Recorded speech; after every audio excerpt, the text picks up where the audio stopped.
Asia 32 അധ്യായം 1 മുതൽ 20 വരെയുള്ള വാക്യങ്ങൾ. ഒരു രാജാവ് ധർമ്മനിഷ്ഠയോടെ ഭരണം നടത്തും, പ്രഭുക്കന്മാർ നീതിയോടെ ഭരിക്കും. അവർ കാറ്റിൽ നിന്ന് ഒളിക്കാനുള്ള സങ്കേതം പോലെയും കൊടുങ്കാറ്റിൽ നിന്ന് രക്ഷപ്പെടാനുള്ള അഭയസ്ഥാനം പോലെയും ആയിരിക്കും.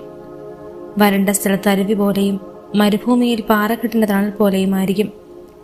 കാണുന്നവൻ കണ്ണു ചിമ്മുകയില്ല, കേൾക്കുന്നവൻ ചെവി ഓർത്ത് നിൽക്കും.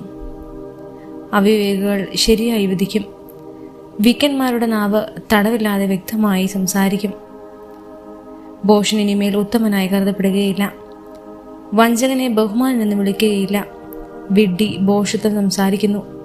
അധർമ്മം പ്രവർത്തിക്കുന്നതിനും കർത്താവിനെ ദുഷിച്ച് സംസാരിക്കുന്നതിനും വിശക്കുന്നവനെ പട്ടിണിയിടുന്നതിനും ദാഹിക്കുന്നവന് ജലം നിഷേധിക്കാനും അവന്റെ മനസ്സ് ദുഷ്ടമായി നനയ്ക്കുന്നു.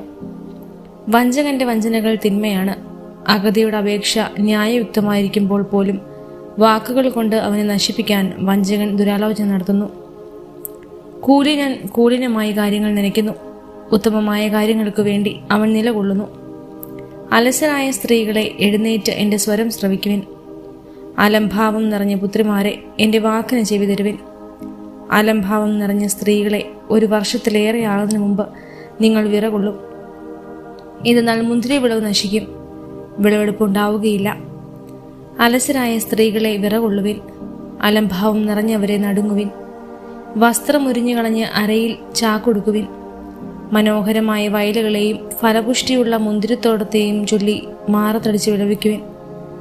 മുള്ളും മുൾച്ചെടിയും നിറഞ്ഞ എൻ്റെ ജനത്തിൻ്റെ മണ്ണിനെ ചൊല്ലി, സന്തുഷ്ടമായ നഗരത്തിലെ സന്തുഷ്ട ഭവനങ്ങളെ ചൊല്ലി വിലപിക്കുവിൻ.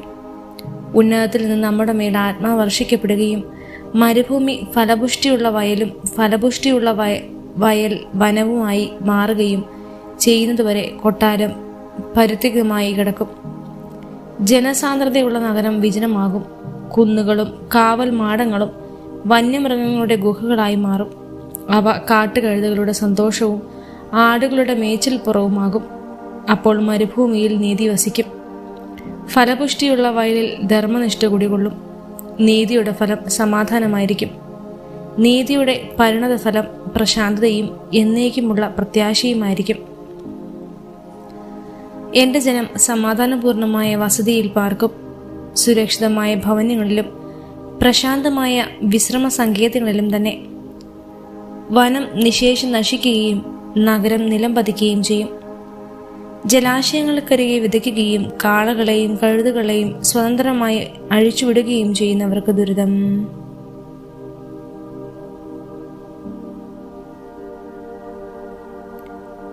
ഏഷ്യ 33 അധ്യായം 1 മുതൽ 24 വരെയുള്ള വാക്യങ്ങൾ.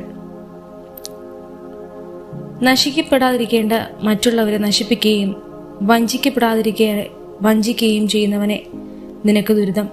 നീ നശിപ്പിച്ചു കഴിയുമ്പോൾ നിന്റെ നാശം സംഭവിക്കും. നിന്റെ വഞ്ചന തീരുമ്പോൾ നീ വഞ്ചിക്കപ്പെടും. കർത്താവെ, ഞങ്ങളോട് കരുണ ഉണ്ടാകണമേ. ഞങ്ങൾ അങ്ങേക്ക് വേണ്ടി കാത്തിരിക്കുന്നു. ഓരോ പ്രഭാതത്തിലും ഞങ്ങളുടെ കരവും കഷ്ടതയുടെ കാലത്ത് ഞങ്ങളുടെ രക്ഷയുമായിരിക്കണമേ. ഇടിമുഴക്കുമ്പോഴുള്ള നാദത്തിൽ ജനതകൾ ഓടുന്നു. അങ്ങ് എഴുന്നേൽക്കുമ്പോൾ ജനതകൾ ചിതറിപ്പോകും. കമ്പിളിപ്പുഴു തിന്ന് കൂടുന്നതുപോലെ കൊള്ള മുതൽ വാരിക്കൂട്ടും. വെട്ടുക്കിളികളെ പോലെ അവർ അതിന്മേൽ ചാടി വീഴും. കർത്താവ് പുകഴ്ത്തപ്പെടുന്നു. അവിടുന്ന് ഉന്നതത്തിൽ വസിക്കുന്നു. അവിടുന്ന് സിയോനെ നീതിയും ധർമ്മനിഷ്ഠയും കൊണ്ട് നിറയ്ക്കും. അവിടുന്നാണ് നിന്റെ ആയുസിന്റെ ഉറപ്പ്. രക്ഷയുടെയും ജ്ഞാനത്തിന്റെയും അറിവിന്റെയും സമൃദ്ധി അവിടുന്ന് തന്നെ. അവിടുന്ന് നൽകുന്ന സമ്പത്ത് ദൈവഭക്തിയാണ്. അതാ വീരന്മാർ പുറത്തുനിന്ന് നിലവിളിക്കുന്നു. സമാധാനദൂതന്മാർ കൈപ്പോടെ കരയുന്നു. രാജവീതികൾ ശൂന്യമായി കിടക്കുന്നു. പതികൻ അതിലെ നടക്കുന്നില്ല. ഉടമ്പടികൾ ലംഘിക്കപ്പെടുന്നു. സാക്ഷികൾ വെറുക്കപ്പെടുന്നു. മനുഷ്യനെക്കുറിച്ച് യാതൊരു പരിഗണനയും ഇല്ലാതായിരിക്കുന്നു. ദേശം ദുഃഖിച്ചു കരയുന്നു. ലെബനോൻ ലജ്ജയാൽ തളരുന്നു. ഷാരോൺ മരുഭൂമി പോലായി.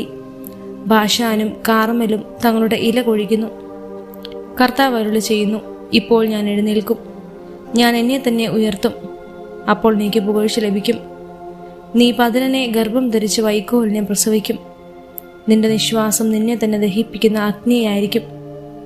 ജനതകളെ കുമ്മായം പോലെ നീറ്റും. അവർ വെട്ടി അഗ്നിയിലിടന്ന് മുള്ളുപോലെയാകും.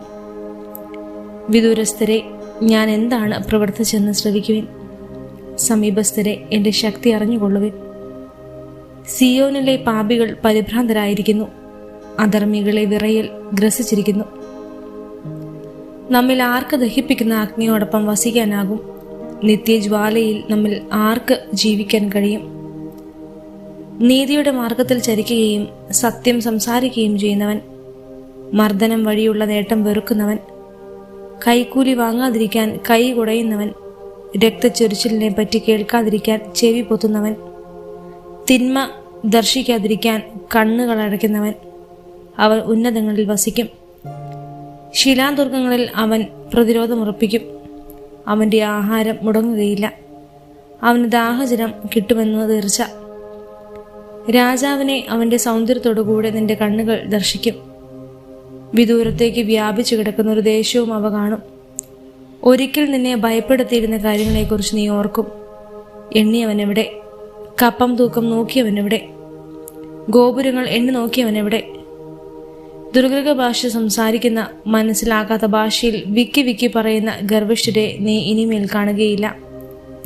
നമ്മുടെ ഉത്സവങ്ങളുടെ നഗരമായ സിയോനെ നോക്കുവിൻ. പ്രശാന്ത വസതിയും ഇളക്കമില്ലാത്ത കൂടാരവുമായി ജെറുസലേമിനെ നിന്റെ കണ്ണുകൾ ദർശിക്കും. അതിൻ്റെ കുറ്റി പിടിതെടുക്കുകയോ കയർ പൊട്ടിക്കോ ഇല്ല. അവിടെ കർത്താവ് നമുക്ക് വേണ്ടി പ്രതാപത്തോടെ വാഴും. തണ്ടുവള്ളങ്ങളും പ്രൗഢിയാർന്ന കപ്പലുകളും കടന്നു വരാത്ത വിസ്തൃതമായ നദികളും തോടുകളും ഏറെയുള്ള സ്ഥലവുമായിരിക്കും അത്. കർത്താവ് ഞങ്ങളുടെ ന്യായാധിപനാകുന്നു. അവിടുന്ന് ഞങ്ങളുടെ ഭരണാധിപനും രാജാവുമാകുന്നു. അവിടുന്ന് ഞങ്ങളെ രക്ഷിക്കും.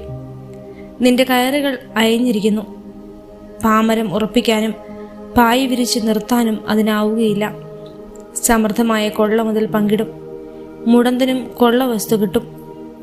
അവിടുത്തെ നിവാസികളിൽ ആരും താൻ രോഗിയാണെന്ന് പറയുകയില്ല. അവരുടെ അകൃത്യങ്ങൾക്ക് മാപ്പ് ലഭിക്കും.